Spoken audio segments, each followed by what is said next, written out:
My guest today is Dr. Shirag Shemmassian. Shirag is a university admissions expert and founder of Shemmassian Academic Consulting, and is focused primarily on college and medical school admissions. And he's helped students win admission to, I think, every elite college and medical school that you can just about think of, and is expanding his services into graduate school admissions as well. He's a graduate of Cornell University, received his PhD in clinical psychology from UCLA, and he is the winner of a lot of scholarships, over $200,000 worth, spanning undergrad and grad school, including the coveted Paul and Daisy Soros Fellowship for New Americans. He's been featured in the Washington Post, NBC, and the Huffington Post, among others. Shirag, thanks so much for joining us today to share insights and tips about how to win competitive and elite academic scholarships. I'm excited because I think this will be a really valuable conversation for parents in the audience who might have academically bright kids headed to college in the coming years. So thank you for joining us today to share your wisdom with us. Yeah, my pleasure. Thanks for having me, Andrew. Appreciate your kind words. I'd love to start just by learning a little bit more about your background. Could you, just to help folks orient in our audience, could you talk about how did you get into the business of university admissions consulting in the first place?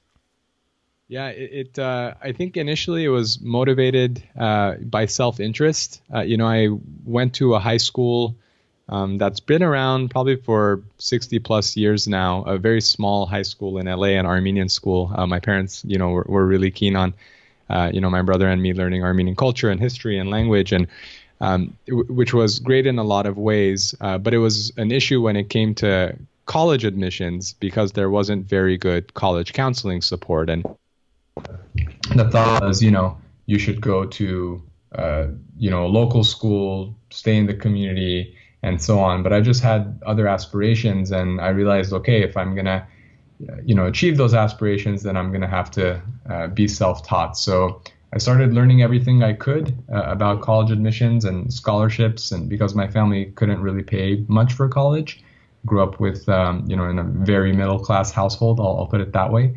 And so I was able to gain admission to Cornell and receive a bunch of scholarships. And along the way, people were just asking me for help. Hey, I'm applying for this thing, this school, or this scholarship, or what have you. And the requests were pouring in. And I'm just kind of an admissions nerd. I really do like this stuff. Most people do it. They just sigh in relief and move on with their lives. But I just really like, what's behind the curtain with admissions. And just as the requests grew, word of mouth and otherwise, and I was enjoying it and our students were having success, I was like, okay, this is a thing. And I've always had the sort of the itch to do something entrepreneurial. And that's how it began. But yeah, initially it was not at all, I'm going to start a business around this sort of thing. It's just something I love doing, and our students were successful, and the rest is history. So at this point, you've advised many, many students to successful admissions to pretty much all the elite programs in the country. When you look back in your consulting work, what do you think makes you especially effective as an admissions consultant? Because there's a lot of admissions consultants. Not all of them have the same track record. Why aren't there more consultants like you in that regard? Yeah, it's definitely an easy field to enter in a lot of ways. You can say, oh, I've gone to these schools and therefore I now, I'm helping other people. But I think it's a few things. First of all, before I jump into what I think sets us apart, I do want to give a shout out, to the students that we support, because at the end of the day, we are supporting people and nudging them to achieve their best results. But it's not all on us, right? We can't perform in school for our students. We don't actually take the standardized tests or anything like that. So major props to the students and their parents who, prep them for admissions as well. But I think it comes to a few key things. One is a very deliberate approach to admissions. Most students, will look around and they'll say, oh, what are Jim and Sally doing? And, I'm going to do what they're doing because they seem to know what's going on. Or a kid last year from my school got into Yale. What did they do? I'm just going to follow their path or try to be quote unquote well-rounded and take all the hardest classes and join all these clubs. And that's not deliberate at all. Deliberate means you consider what you want to do and how you want to stand out, and being very narrow-minded in that way. And we help students basically, weed out all of the busy but not impressive extracurriculars so that they can build a unique profile.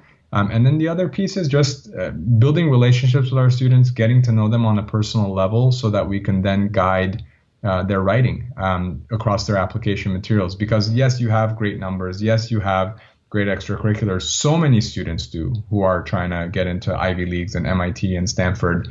But only the best students are the ones who communicate all that stuff very well, why they did it, how it's shaped them, how it's going to serve as a springboard for their success in college and beyond. So by helping craft that narrative, that starts frankly, through the work you do in freshman, sophomore, junior year, and then delivering that message eventually during senior year.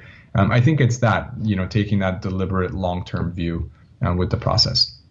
Gotcha. That's really insightful. And, getting in is just half the battle. There's also the aspect about paying for it. And there's certainly a financial aid process that students and parents go through. But there's also a scholarship process that can help offset a lot of the costs of higher education. And like in your own case, you talk about on your blog, and I think I've come across other podcasts that you've done where you talk about how you yourself won over $200,000 in scholarships all in across undergrad and grad school. What were the most effective strategies, at least at a high level, before we dive into the specifics, that made you successful in that regard? Sure. And I'd love to contextualize this a little bit, if that's all right, Andrew, and talk about the different types of aid.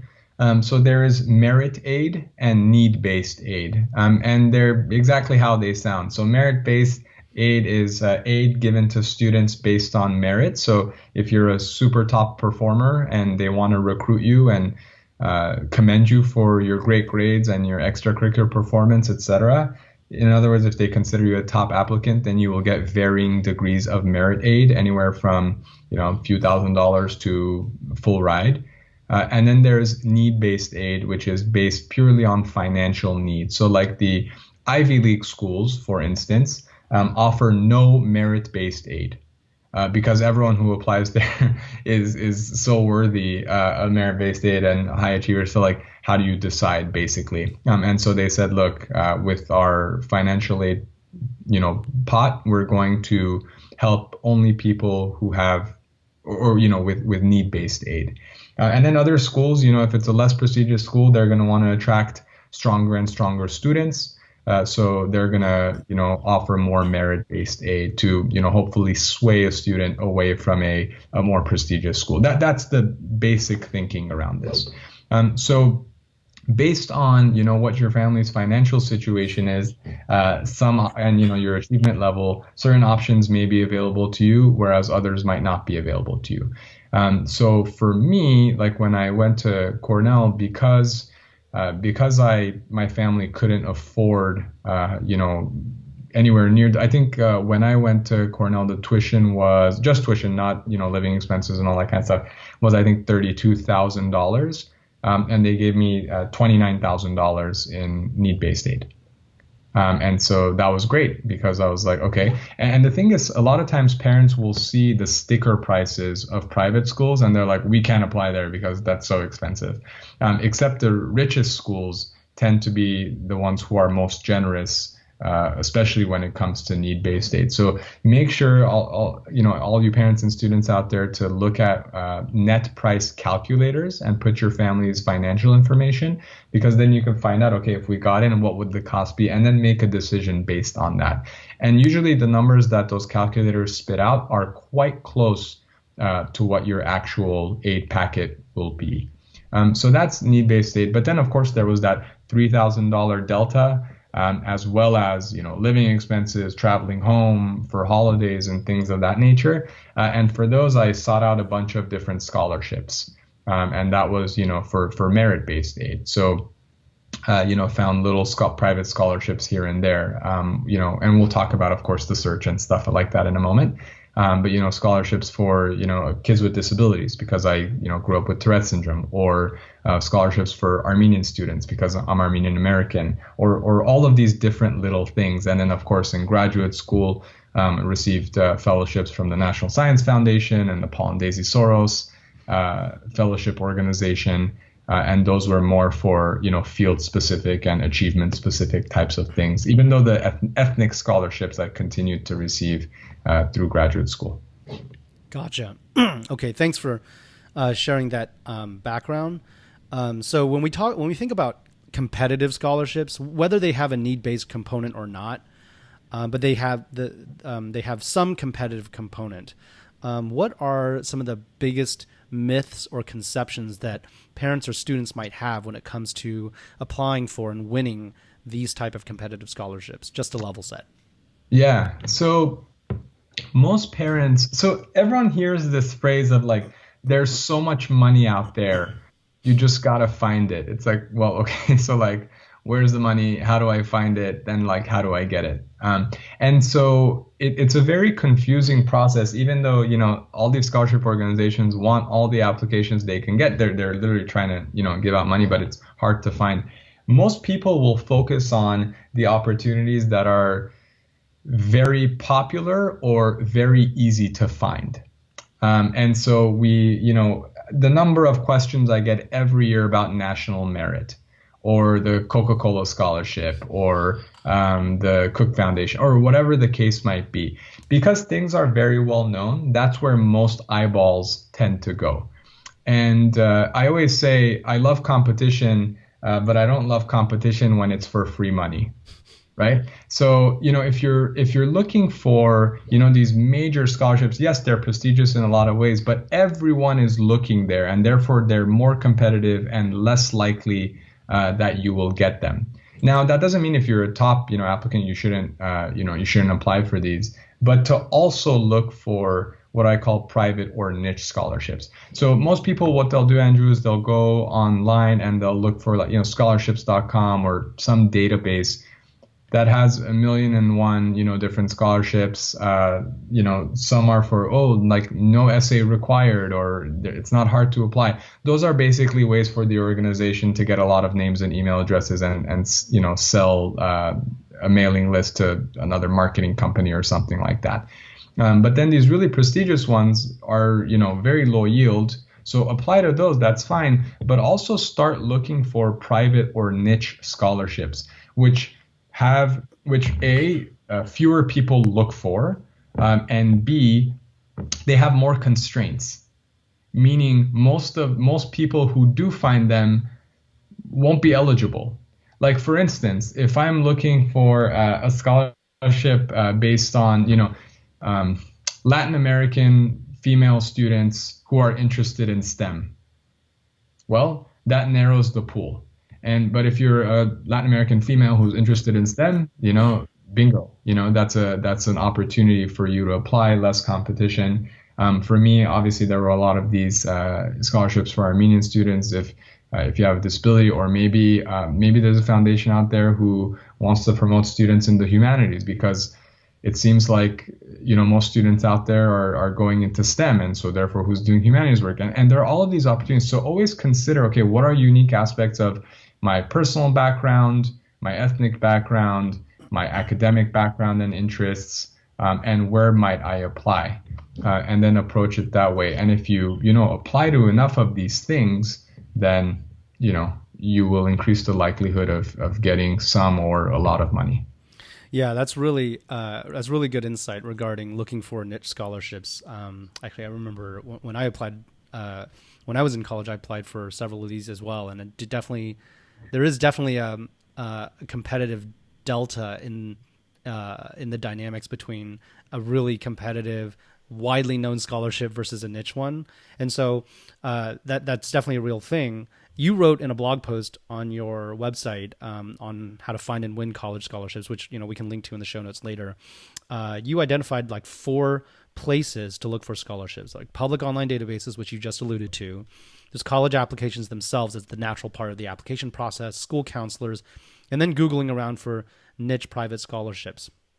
And you mentioned that in your personal case, you won the bulk of your scholarships from searching for these private niche scholarships. And I was curious if you could maybe just talk a little bit about very briefly, the main pros and cons for each of the 4 sources. Like if there are benefits to each one? How should students be thinking about them? And then for the private niche scholarships in particular, can you talk about the most effective ways to, find and locate these type of scholarships that a student would actually be competitive for?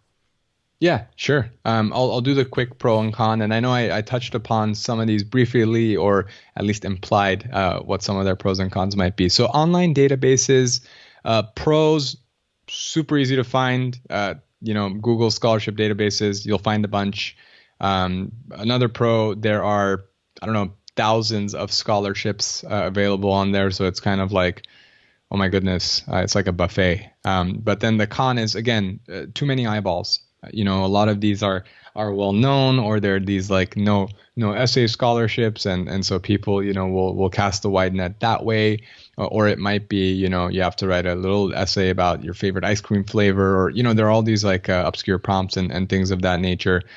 So the con is, of course, then low yield, because there are too many people going after the same slice of the pie. In terms of college applications themselves, the pro is, that you just click a box oftentimes as part of your application, or do nothing and they find you, right? So sometimes a college application might say, do you want to be considered for any of these scholarships? Yes, definitely click the box. Most of the time you don't have to write anything else because they already have your college essays and they know you. Con is, again, low barrier to entry. You just click a box or you do nothing and you're considered among like everybody else. But, it's easy enough where obviously, you should take advantage of those. In terms of college counselors, they get pitched all the time because there are scholarship organizations, especially the small ones that, for instance, National Merit is not begging for people to find them. They're found and they're known. But if I'm going to start a scholarship today, I'm going to do a lot of things. I'm going to post it online. I'm going to reach out to schools that, have the types of students that I'm looking to recruit. And so college counselors might know about opportunities, or there might be a student from your school who has won something and your college counselor knows, oh, you know what, like, Samuel years ago won this thing. Maybe you should apply to it. That's a pro. Con is, it's of course limited by how much your college counselor has, in their file or that they know about. And then finally, it's the niche scholarships. The pro is they tend to have more constraints and fewer eyeballs, meaning if you're eligible, then you're competing against fewer people for not necessarily less money. A lot of times these big scholarships might be like, very well-known scholarships might be $2,000, $3,000, $5,000 or $1,000. A lot of the private and niche scholarships are like that too. I've gotten several of them that are $1,000, $2,000, $4,000, stuff like that. And it adds up, especially when you're thinking about, interest you might have to pay on a loan in the future. It's definitely a great idea. The con is they're hardest, I would say, to find. So a lot of people say like, well, I don't know where, like, this is why you should create, a chart, or, just start, scribbling down different aspects of your background. I'm this ethnicity, this interest, I have these, health issues or learning differences or whatever the case might be, and then Google furiously. And different students, depending on, what their background is, are going to have more or less success.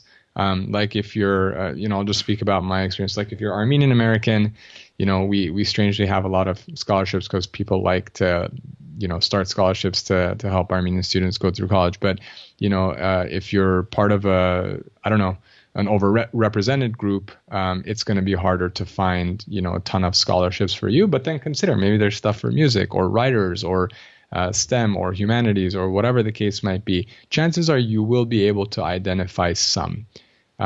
So yeah, the con is harder to find, more constraints. The pro is less competition once you do find them. Can you talk a little bit about, you just mentioned a moment ago, maybe creating a chart or scribbling down some attributes about yourself. And there are some things that are obvious, like maybe your ethnic background, or if you have a disability or something like that, and others that may not be as obvious, like what are you interested in? I mean, maybe a lot of 16, 17, 18-year-old students don't know. They're still trying to figure it out. like how would you advise, say, a client of yours to do this exercise in maybe a little bit more details, just so our audience can understand?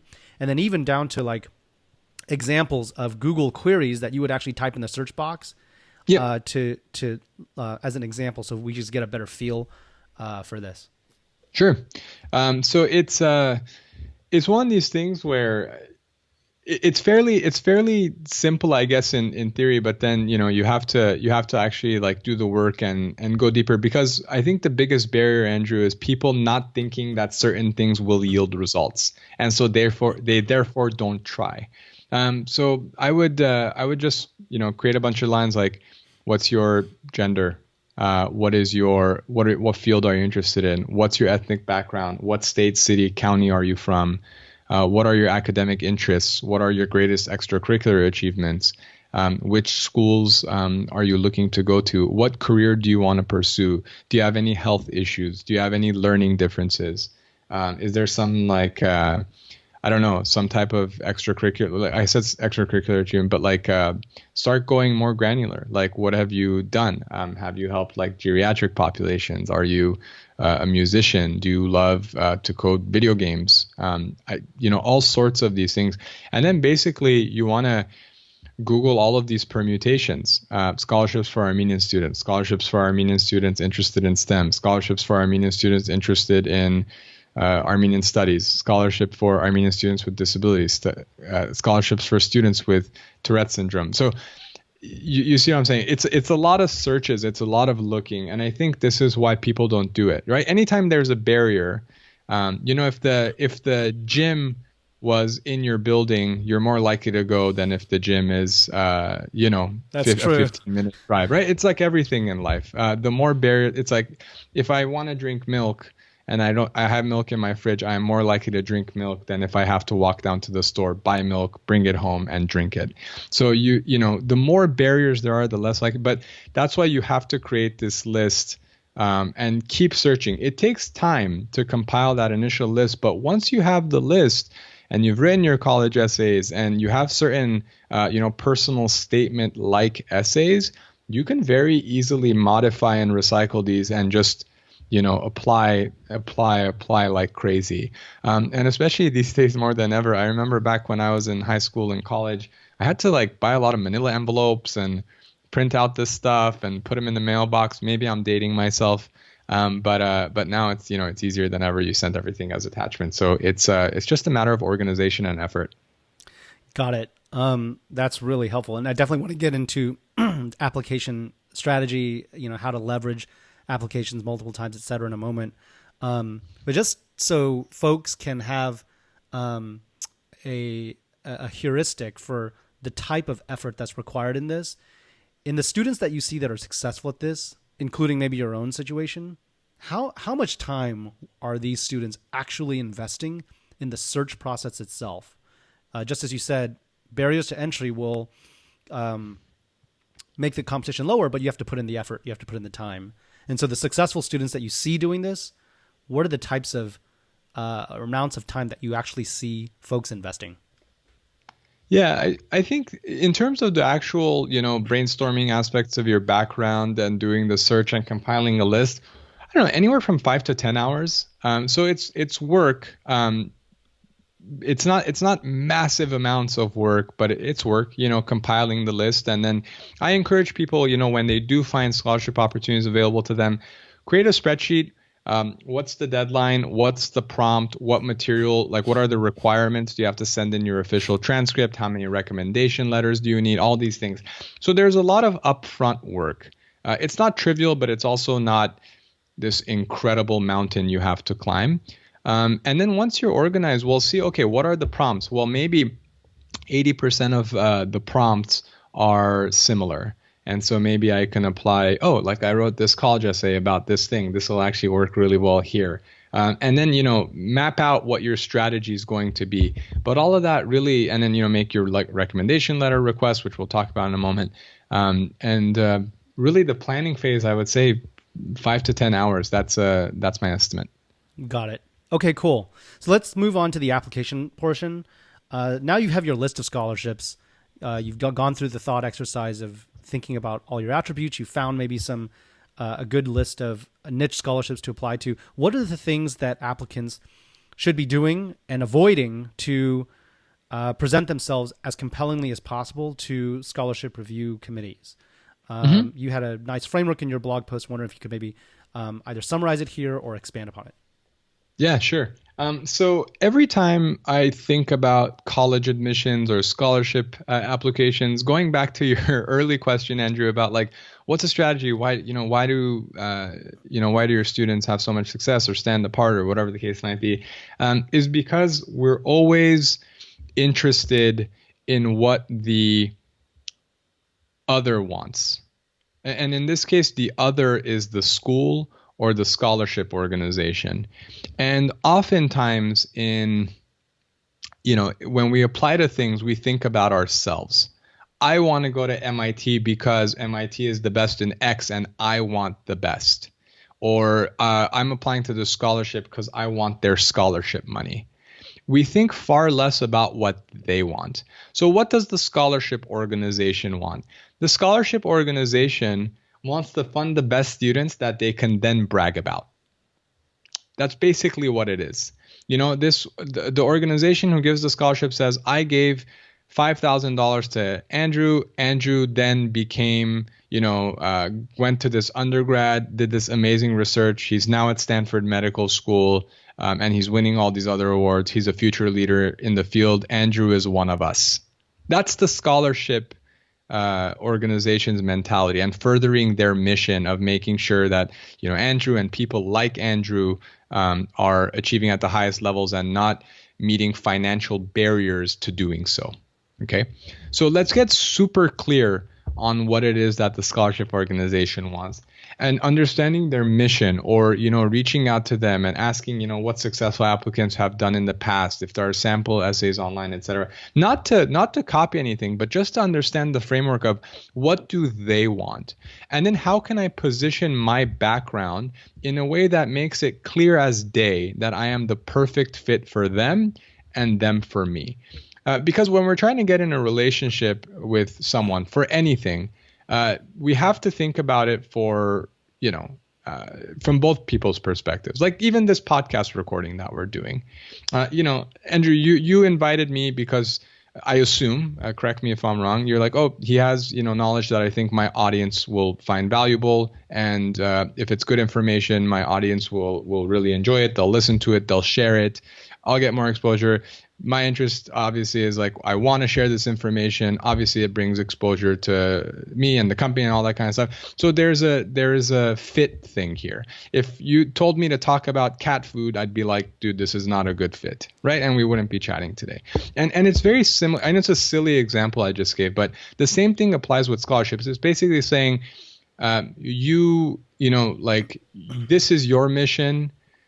This is what I, bring to the table. This is how I can further your mission. I think this is going to be a great fit. So thinking about what aspects of my background, my experiences, my insights will further their mission, and highlighting that. And then saying, okay, not only like saying that period, but then saying, by receiving this scholarship, I will be able to X. How can you actually further the mission? Don't just say you're great, period, give me money. No, this is how I'm going to help further your mission and give back to the community that you and I jointly serve.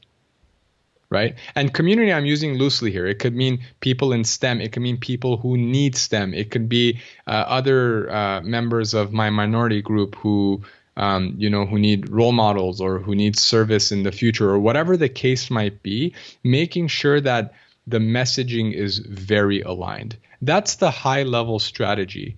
And then only drilling down on the personal and professional experiences that highlight those things and leaving the rest aside. Got it. That's a really valuable mindset shift, I think, or a mindset to just internalize, which is really reflecting on what does the other side want, what their mission is, and how the specific cherry-picked aspects of your background can speak to that.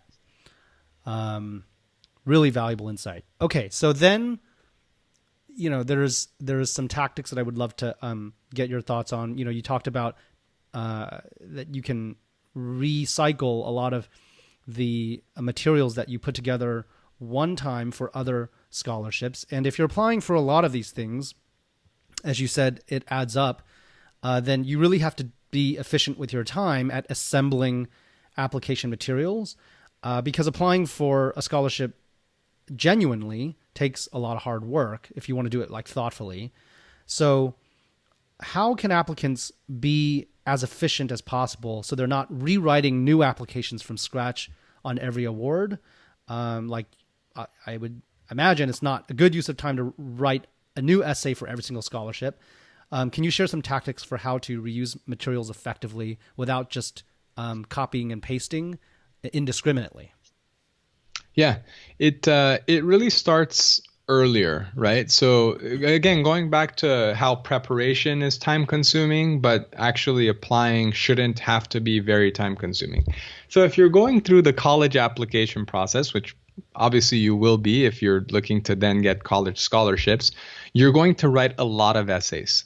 You're going to write what's called a Common App essay or a Coalition App essay, which is otherwise known as a personal statement. This is like a longer form, very like open-ended prompts where you can really write about anything that you think is meaningful to get to know you. You're also going to write a bunch of supplemental essays, which are school-specific essays. So if you apply to Stanford or Yale or Harvard or Princeton, whatever, then they're going to ask their school-specific essays. And you're going to write a lot of these as well. So, each school might have an average of, 2, maybe 3 longer form or shorter form questions. And over time, as you go through this entire process, you apply to 10, 15, maybe 20 schools. That's a lot of work. And there are going to be certain prompts that come up too. What's the greatest challenge you faced, or how will you contribute to, our school's diversity, or I don't know, tell me something that, highlights your intellectual curiosity. What is your commitment to service? All these types of questions might come up. And so when you apply to scholarships, it's very rare where you'll encounter a scholarship question where you've truly never written anything before that can be modified to fit that prompt. So if a scholarship, question asks, the mission of our organization is to further interest in STEM amongst, underrepresented individuals or individuals from underrepresented groups. How will your work further that mission, or something like that? Okay. If I'm a student who is a member of an underrepresented group, and I've written an essay about, contributing to diversity or my interests, in STEM or whatever the case might be, then I can probably tweak that to fit this school's mission. So maybe I didn't write about, my underrepresented minority background, but I wrote about STEM. But then maybe you talk about how growing up you didn't have mentors, like people in your family who were scientists or physicians or anyone in your community. That wasn't really a job that was represented in your community. But then there was a really valuable, mentor at your school, like a teacher who pushed you and believed in you and all that kind of stuff. And how that was really meaningful to you developing the belief that it is possible and what you achieved, and then how you intend to do that on your college campus or in your community or to further that mission. So that, you might have written about, that stuff in your college essay about, the being part of an underrepresented group, having the mentor, and now the way you view STEM and your possibilities. And then basically at the end, you lead, and then so you take the core of that essay, and for the scholarship essay, you at the end, talk about how you're going to use this scholarship to essentially free up your time and not have to work at the student store, for instance, and otherwise, contribute to your community and further the mission and be a mentor to others, just as you've relied on mentors in the past. So it might even be just, a paragraph at the end that changes. Well, maybe there's another scholarship application where it's just about students interested in STEM. It doesn't have the minority angle. You can still use that essay because they're asking for personal essays. You don't leave the minority part out now. right? You basically do the same thing. You just change the name of the scholarship, might change the angle slightly in the last paragraph. So don't get too hung on, oh, well, this prompt said contribute to diversity or underrepresented students in STEM, whatever. You can still write about your personal background, how that intersects with what you've chosen to do academically, and then, talk about fit of those two things with the scholarship's mission. Really good advice. One thing I wanted to probe on a little bit further on this is that, earlier we discussed how finding niche scholarships helps to, or it just lowers the competition, which means that your chances of winning are higher. But the more niche it is, perhaps, the more specialized their essay prompt will be. So, for example, if you have a scholarship for Armenian students with disabilities who are interested in STEM, well, now there's 3 qualifying criteria. And if you didn't write about this combination in your college application essays, now you're doing more substantial tweaking to more directly address the essay prompt from this very niche scholarship.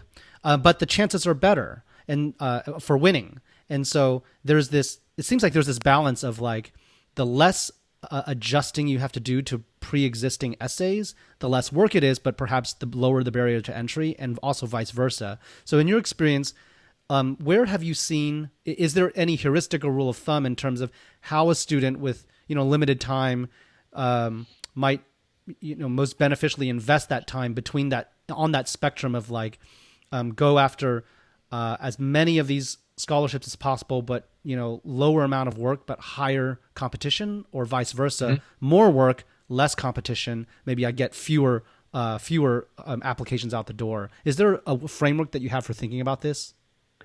Yes, and I wanna highlight how it's not a, well, let me back up and say I actually encourage students to get very niche with their college essays to begin with. So going back to this less competition idea, if you write your college essay about being interested in STEM, just more generally, of course, I'm oversimplifying. It would be more narrative based and all this kind of stuff. Then you're going to have a lot of people who write about their interest in STEM and all this kind of stuff. Now, if I write about being the Armenian student with Tourette syndrome and how those experiences have influenced my path to STEM and STEM majors and STEM fields, that's also going to make the college application process less competitive for me because they have no one to compare that to, right? And so when it stands out and someone's like, oh, who was that Shirag kid again? Oh, he's the Armenian kid with Tourette syndrome who's really interested in reducing mental health disparities. Boom. No one's going to have that, or very few people are going to have that. So the niching down and the standing out actually starts way before that. And because you have a few seeds planted already, Armenian piece, mental health piece, stigma, all these kinds of stuff, STEM piece, whatever. Now, if I find any Armenian scholarship or mental health scholarship or STEM scholarship, that essay that I wrote for college, it's like a Swiss Army knife. It now fits multiple prompts. So I wouldn't think about, apply to college as a generalist and then niche down for scholarships. No, apply to college as a specialist and just like take that, and basically you've already planted all the seeds you need. So the work is truly, Andrew, like the vast majority of the work is on the front end. Write great essays, do great search. The application process for scholarships, once you have all this stuff planned out, is a relatively small piece of this process. So that's my advice. And then if you're asking me, relatively how much time should you spend on the big ones versus the small ones, it depends how competitive you are. So if you're like a 1600 perfect AP scores, one national science competition, et cetera, you're more likely to win, these national super competitive applications. But if you're not that, then, maybe spend less time on that and more on the others. But I would say in terms of effort, I would probably spend 80% of my time on private or niche scholarships. And then, more of my time on, and then less of my time on the bigger scholarships, with one caveat or exception. Sometimes the national scholarships are massive. And so you, like for instance, the Soros Fellowship, that I received in graduate school. I think it was back in 2010. So that was, 2 big essays and a very competitive interview process and all this. And I had to write original or largely, well, I tweaked some stuff from my grad school essays, but like there was a good chunk of it that was original. But with the tuition aid and the stipends, it's like a $90,000 scholarships. So that's going to, because it's a disproportionate amount, I'm more comfortable spending a disproportionate amount of my time, right? So like, let's say, and that's like anything in life, right? If the rewards are higher, you feel more comfortable spending more effort than if it was $1,000 scholarship, I wouldn't spend the same amount of time. Okay, really, really good insight there about starting out as specific and niche as possible, even in your applications, and then generalizing where appropriate, or just adjusting to niche scholarships adjacently. Cool. So let's talk briefly about recommendation letters. You talk about in your blog post how applying for scholarships is largely a numbers game. You have to apply a lot to actually start winning some.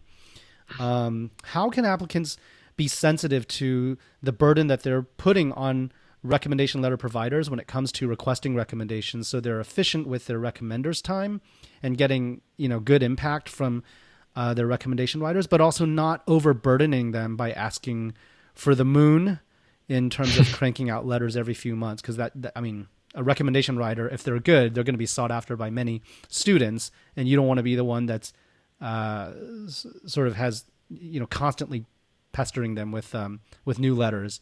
But at the same time, it's a numbers game, so you have to apply a lot. What's the right way to engage recommendation writers in this regard?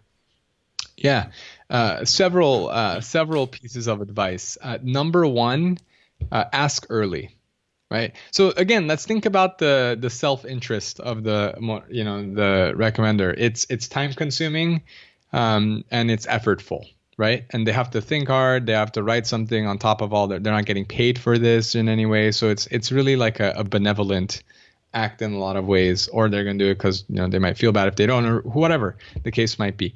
So ask them early. Understand and respect that their time is really valuable, and that there are a lot of requests that are made for their time. Don't wait till the last minute. You're going to ask for, even if you haven't identified the specific scholarship yet, I don't know, ask them 4 months in advance. Say, I'm going to be, applying the scholarships, and all that kind of stuff. The second thing is, well, recommenders also, it's typically not their first rodeo, right? So they know how to write letters that highlight how great you are and all of these things. And they can, write something that's a little bit general. And if they're super generous or, have the time, they might even gear it a little bit toward the specific org, by writing the scholarship's name or how it might fit with their mission or whatever the case might be. But again, asking early, will improve the odds of that happening.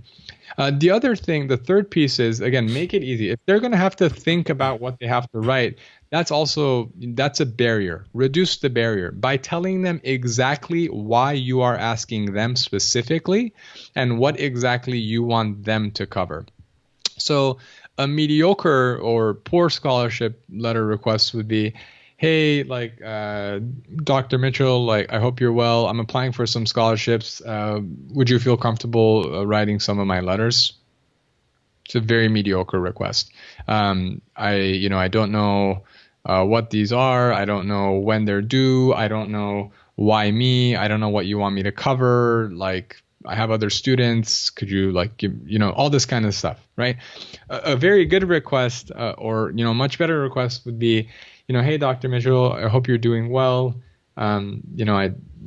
Something about, I can't believe I can't believe I'm, getting to the point of, graduation or whatever the case might be. I'm writing to ask if you would feel comfortable writing me a strong letter of recommendation for a number of scholarships that I will soon be applying to. Many of my scholarships will vary in their mission. Some will be about, my ethnic background. Some will be about, studying STEM or all this kind of stuff. I'm asking you specifically because I think you would be especially able to speak to the X, Y, and Z qualities that I'm hoping to communicate across my applications. For instance, I'm trying to write about my empathy, my drive, and my passion for serving underserved individuals. For instance, like that one time when we worked on this project together, etc. I'm going to be, in the next, my deadlines are X, and I'm going to be, I'm happy to make available to you my resume, my transcripts, and one of my essays, so you get a sense of what it is that I'm trying to communicate, and to help sort of guide your writing. Is this something that you would be amenable to? Something like that. You see now how you're basically feeding the information. Like, I'm trying to communicate this about myself. I think that you can help me by talking about these things.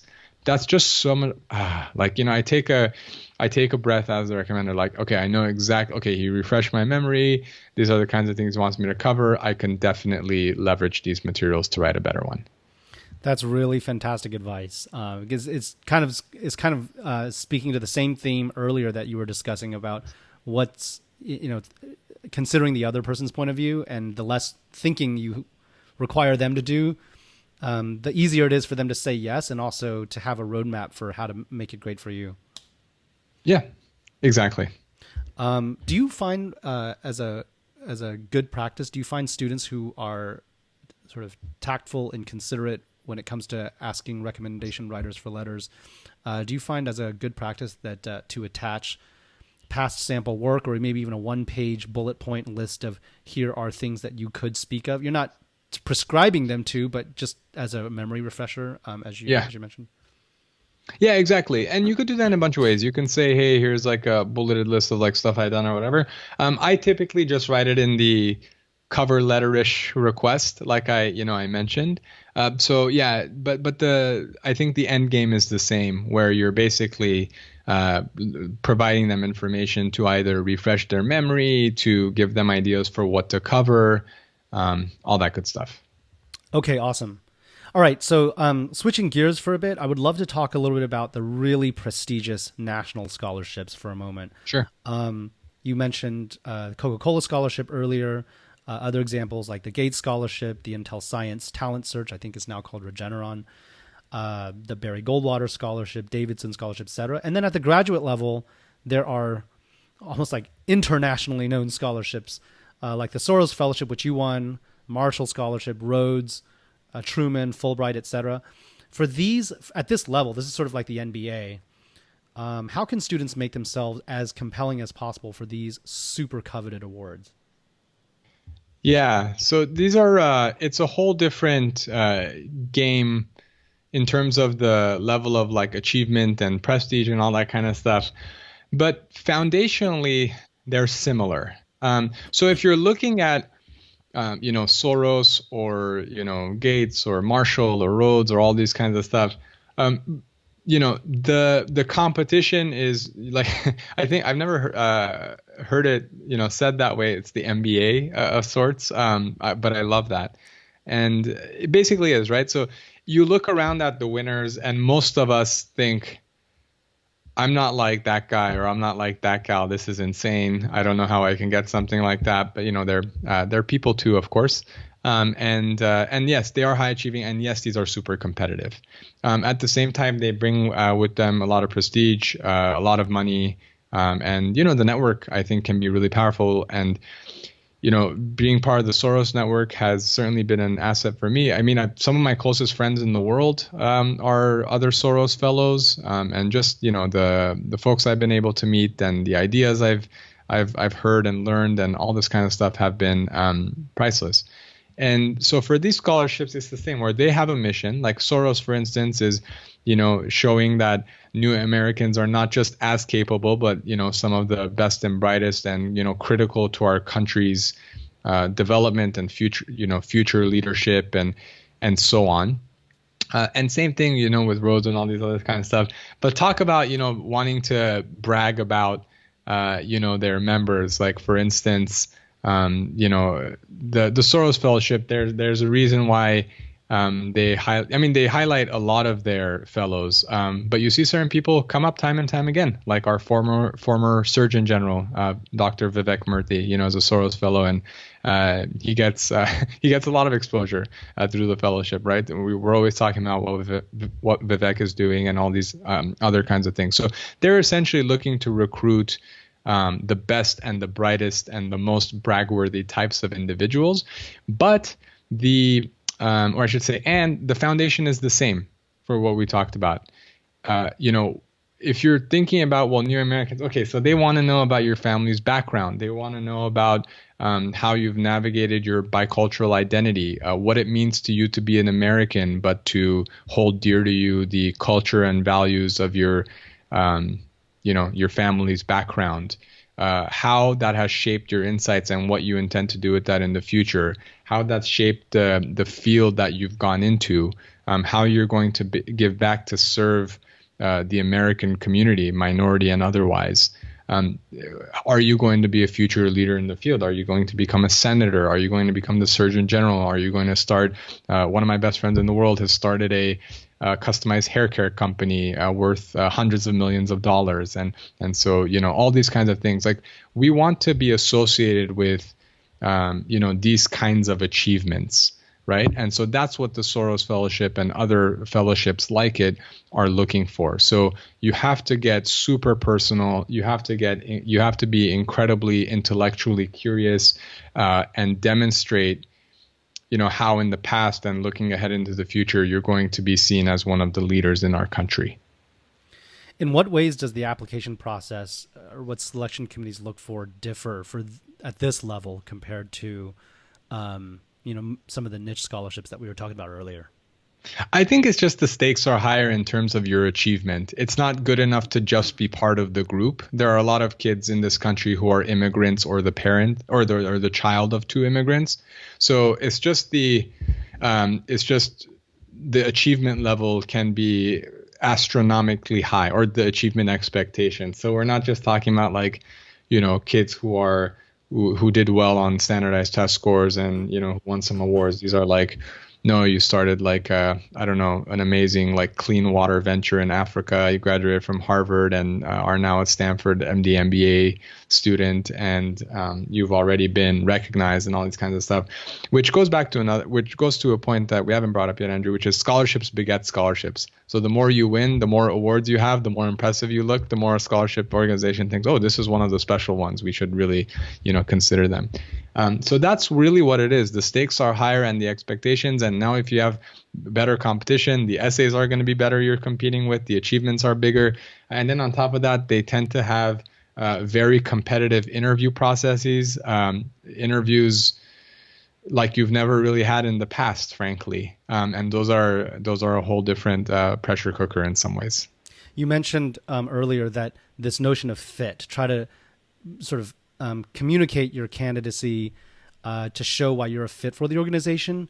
And at this level, though, I imagine that it can't just be about fit because there's so many worthy candidates. Exactly.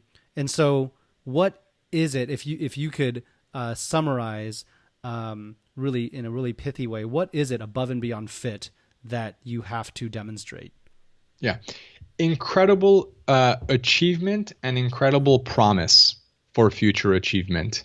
In addition to that fit, that's the summary statement. You truly have to be in the top 1 or 0.1 percentile of achievement in your field. And believe me, I feel strange saying that because although I've won the Soros Fellowship, like I look at other Soros Fellows and I think, man, I'm the bottom of the Soros barrel, right? Like I feel that way. And then I talk to others about whom I feel that way. They'll say the same thing. And so no one, it's just like, when you look around at, other folks who are receiving those fellowships, it's very typical. You win it and you go, oh, they made a mistake. And so it's, so I do want to highlight, these are insanely competitive fellowships. And and winning them is a tremendous honor. It's natural to feel going into it, and even after winning, that you are not worthy of it. And I say that only to encourage. I know that's a very weird way of encouraging, but basically saying like your feelings are valid and normal, apply anyway. If you're if you're achieving at the highest levels academically and extracurricularly, but then on top of that, it's not enough to be high achieving or write great essays. That's what the interview is for, because these organizations know it's not just high IQs that produce great leaders, right? It's also the way they think, the way they approach life, their insights, and their interpersonal skills. You can be super bright, but if you're lacking social skills, oftentimes your ceiling in terms of career advancement or leadership is going to be lower than someone with tremendous interpersonal skills. So most of the time when you meet people who are Rhodes Scholars or Truman Scholars or Soros Fellows and stuff like that, they tend to be very easy to talk to. You can engage them and they engage you. They tend to be like very passionate, like intense conversations, but you walk out of them like, oh my gosh, I really like that person. It was amazing talking. And so that's what also has to come through the interview. Like, can I see this person, being someone who galvanizes others, who's a social magnet, or has charisma or leadership and stuff like that. And that passion has to come through in your essays, in your rec letters, and then eventually when you interview, that really has to come through. Yeah, that's a really good point. And because you mentioned the interview is so crucial for many of these most prestigious scholarships and fellowships for the finalists. There are things that a lot of what you described sound like just personality, how much intellectual curiosity you have, the passion that you have in the things that you study, the projects that you work on, which are going to be built up over many, many years. That's just kind of like a product of your upbringing. So there may be fewer things that applicants can do at the application stage to alter that, because you can't fundamentally alter your personality at the last minute, and nor should you. You should be yourself. But are there nevertheless any actions that applicants can do to just enhance their candidacy just a little bit more and present themselves well in interviews for these most competitive scholarships? And in that regard, what are the interview committees looking for in more concrete terms beyond like passion and huge intellectual curiosity and accomplishment and promise, etc.? Like those definitely, I get those in the abstract, but if you could maybe talk a little bit for our audience about both actions they can concretely do, as well as maybe more insight on what the selection committees look for in your experience. Yeah. So I think this requires an understanding of why someone would interview in the first place. If all they were looking for was a list of your achievements and the way you write about yourself, then they wouldn't interview you. So they're looking for, hey, does the person on paper who seems incredibly impressive, do they match what's on paper? So that's the point of any interview, right? Like basically getting to know you in person. Does this person fit? Are they as good as advertised in a lot of ways? Can they connect with people? So all those things are incredibly true. So in your application, so when you think about interviews, most people, Andrew, where I think they fall short is they think about the content of their responses. Tell me about yourself. Well, I should cover, X, Y, and Z. But no, like the way you deliver something is so important, because if you deliver so-so content, but you engage someone really well, someone will be more forgiving of, if you don't have the perfect content, versus if you say something like a robot, even if it's the perfect content, is not going to resonate as well. So likability and connection is super important. But then like the passion with which you speak, if you don't sound convicted of what you're talking about, then game over. The other thing is they want to see how you respond in different situations. It's one thing if I have weeks to write an essay, my friend looks at it, my professor looks at it, a consultant looks at it, I can make it really perfect. But on the spot, especially if I'm thrown a curveball question, you don't get a lifeline. This isn't Who Wants to Be a Millionaire, right? So like I remember, if I may offer some examples, I remember for the Soros Fellowship, there were 2 panel interviews. 5 people in each one. And all of these people are either former Soros Fellows or people who would have been Soros Fellows in their day. So there was a Stanford like biophysics professor I remember in my first interview, as well as the director of the entire fellowship. And I remember first thing, I had the names of them and their profiles, like we said hi, etc. I sat down. I see you do, literally the question was, I see you do fMRI research in people with disabilities. Describe to the group the physics behind MRI. Did not expect that in a million years. But I answered it. I am not a physicist. I don't play one on TV, none of those things. But I had to have an understanding. So basically, he was trying to get at like, yeah, you're doing this stuff. Do you actually know what you're doing? And can you communicate it? Because being a good researcher isn't just about producing results. You also have to be able to communicate it to the scientific community and to the community, like to the country, to the world, or whatever the case might be. And he just wanted to know, like, is this, are you real? Like, or is this just like you're doing stuff? Do you even know what you're doing? So, and then I just remembered this was his response. I know that won't come through on voice, but basically it just kind of like slowly nodded his head with his, bottom lip stuck out. So I remember that question. But then someone said, oh, you're doing mental health work. Like, what's the difference between autism and Asperger's disorder? And so I had to explain that. And then, talk about Tourette syndrome, or what was like the most hurtful thing someone said to you. So it was like honestly, like a pinball machine, like, one's talking about physics. Next question might be, tell me about the relationship with your mom. Or it's basically like everything is fair game. And it can be intense. And they're just trying to get to know you and understand on a personal and professional level, does your personal background fit with what you're doing? Is the drive there? Can you talk about it? Can you be vulnerable? And different organizations and different interviewers will have different styles. But just to show you, like, if you're writing about it, it's fair game. And you have to be able to communicate with conviction and with passion and like that gravity that I was talking about to draw people in. So that's really insightful. And it sounds like you definitely have to know the content, backward and forward.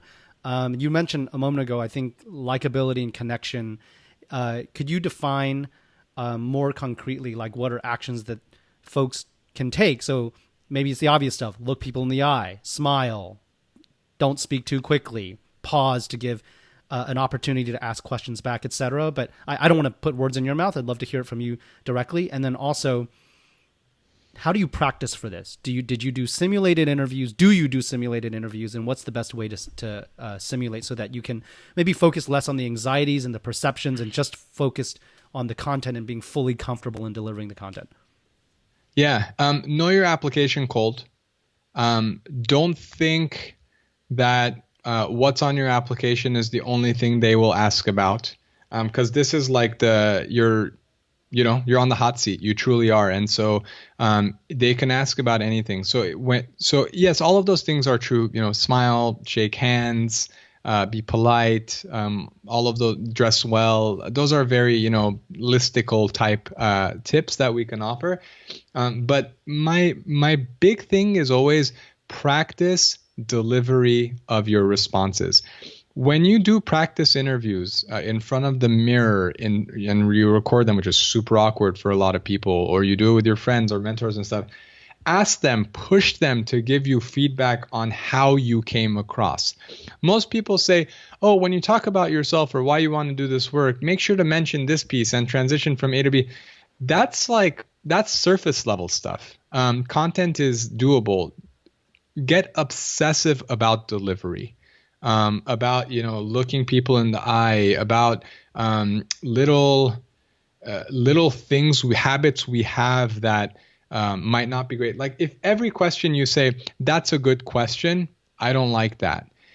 It's, show thoughtfulness. Even if you've practiced a question, make it seem like you're thinking about it for the first time so it seems thoughtful. So if you said to me, Andrew, like, how would you approach this? And I said, well, the way I would approach it, then there's no pause. It seems very practiced. Versus if I, look down and to the right for a second, nod, and then, slowly come back to it and respond. Not rush it. A lot of times we think we have to talk early. A 5-second delay is a lot. 2-second delay is this. Yeah, I mean, so that you don't even really notice it when it's done well. So all of those little body language, I don't want to call them tricks, but all of those body language communication pieces are super critical here. What you lean forward with, when your voice gets, when you're delivering something that's sad. If I told you my grandmother died, I wouldn't talk about it like that, right? I would say, yeah, and that was really hard because my grandmother died, right? I would lower my voice at key moments and I would raise my voice at certain key moments. So there's a lot of nuance that when we're talking to people day to day, we sort of don't think twice about. But if you rehearse too much, you run the risk of your tone or delivery not matching the content. So get obsessive about delivery level feedback. That's my biggest piece of advice to people who are going into this kind of thing. Shirag, this has been extremely interesting, insightful conversation. I really enjoyed our discussion. Where can people find out more about you, your consulting services, what you're up to?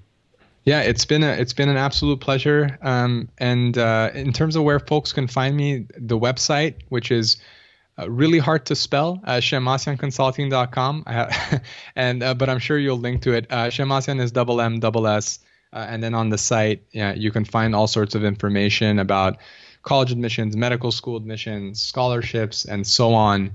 And then I think, for the purposes of, this conversation, we can also talk about linking to really successful college essay examples, graduate school examples, and even interview skills and content and delivery and things of that nature, because a lot of the stuff that works well for one sort of prestigious sphere, if you will, cuts across really well to scholarships or even in the future job interviews and things of that nature. Awesome. Well, we'll definitely link to the website in the show notes, and yeah, please share over if you have specific content about the interview stuff or any other things that we talked about, and we can link to the ones that are good. And look forward to sharing this discussion with our audience. And thank you so much again for taking the time to chat with us today. Yeah, this was such a treat. Thank you, Andrew, and thanks everybody out there for listening. Cheers. Take care.